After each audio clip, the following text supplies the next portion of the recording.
In this video, we'll guide you through how to change the download and install location for your Steam games.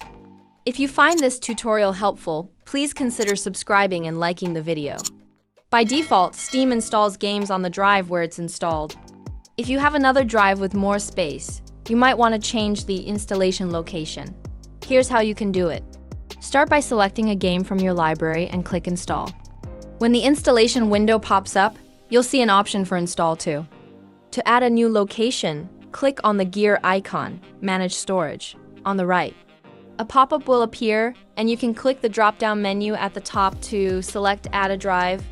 Choose the drive you want to use, for example, an external drive, and click Add. Once you've added your preferred drive, close the pop-up. When you click Install again, you can choose the new drive from the list, and the game will be installed there.